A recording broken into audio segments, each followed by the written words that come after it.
Hi, my name's Tarika. Hi, I'm Kimiko. And I'm Erica, we're cheerleaders. Cheerleading is a sport too.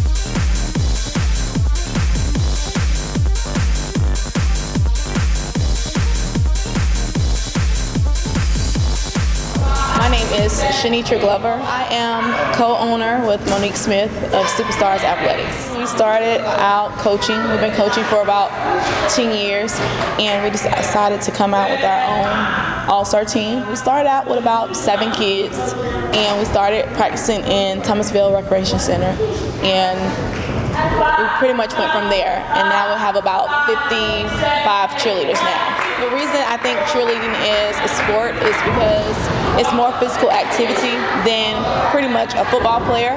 They get hurt like a football player, basketball player, any other person.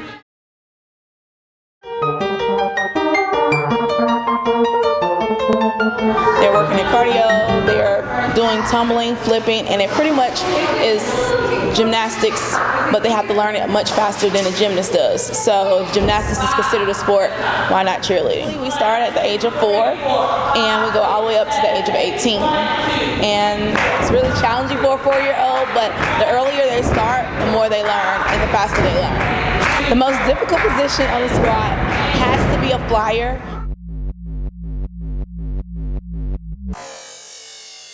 Everything pretty much depends on them when we're stunting, and all the focus is on them at that point, and they have to work really, really hard. And the higher they go, the more pressure it is for a flyer.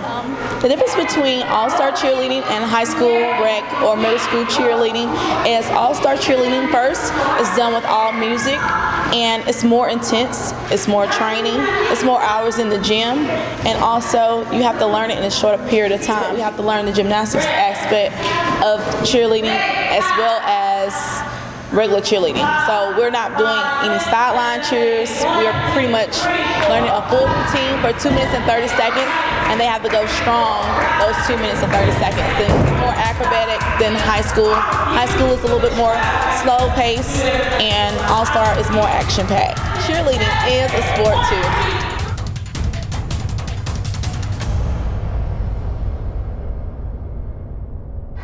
My name is Kaya Welch, and I'm 8 years old, and I'm a flyer from Superstars.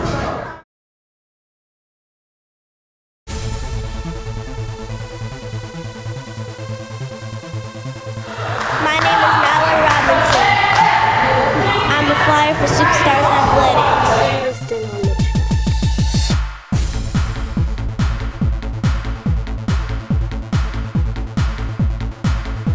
My name is Davita Garrett. My daughter is a level 3 cheerleader for the Superstar Athletics. When she first started at 9, she couldn't even turn a cartwheel. And now at 12 and 3 years, she's advanced to level 3. It's a very strong commitment. In order for the girls to be able to compete competitively in cheerleading, they have to have a true compassion for it. It's not something we can really force them to do. When she first started out, of course, it was very difficult. You come in and you see, especially when you're beginning, especially being older, because you see some of the older girls do a whole lot of stuff that you desire to do when you're doing very basics. But as they're more advanced, it becomes easier for them. They pick up stuff a whole lot quicker. And I think when they get older, them getting the flip just comes from them wanting to do it. How much you get out of it what you put into it, basically. She's in 7th grade. She made the middle school team this year. Compared to competing, it's nothing. It's basically going to be roo-roo rah-rah. I think they're going to be required to do a couple of jumps, but that's it. However, on the high school level, it's more competitive. There's more tumbling involved, which is, more of what they do here on the competitive team. That's what determines where you are in terms of levels, that and your age. So I think with high school, it's very comparable with competitive cheerleading, and middle school, her particular middle school is more recreational. The only thing they're required to do outside of cheer are jumps. So competitive cheerleading has only recently grown to a magnitude that it has.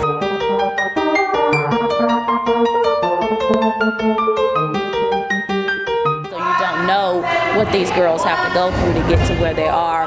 They don't come in here in a matter of a couple of days and get a couple cheers and go and compete and win competitions. They work just as hard and just as diligently as other people do in other sports that they have. You can't just get anybody to go up there and do what the Flyers do. It takes a skill to be able to do that. It takes a lot of working on your flexibility in order to get there. It is year-round. They have a season where they compete, but on the off-season, that's where they do most of their conditioning. That's where they do most of their training for tumbling. And it takes a lot of work. For a lot of people that feel it's not a sport, I challenge them to come out here and try to do just one of these flips that these girls do. And I think that they'll find that it's going to require a lot of training on their part to get there. Cheerleading is a sport too. Cheerleading is a sport because it takes hard work, dedication, and a lot of stamina. And you need to dedicate your time every day. And you know how other athletes lift weights? Well, we lift people. When I perform, it feels like I'm going to win first place. One thing I don't like what people say about cheerleaders is that we're dumb and ditzy and we don't know anything. Like, all we know is just cheerleading. But actually, cheerleading, we're student athletes and student comes first. And so without maintaining A's and B's, there wouldn't be any cheerleading.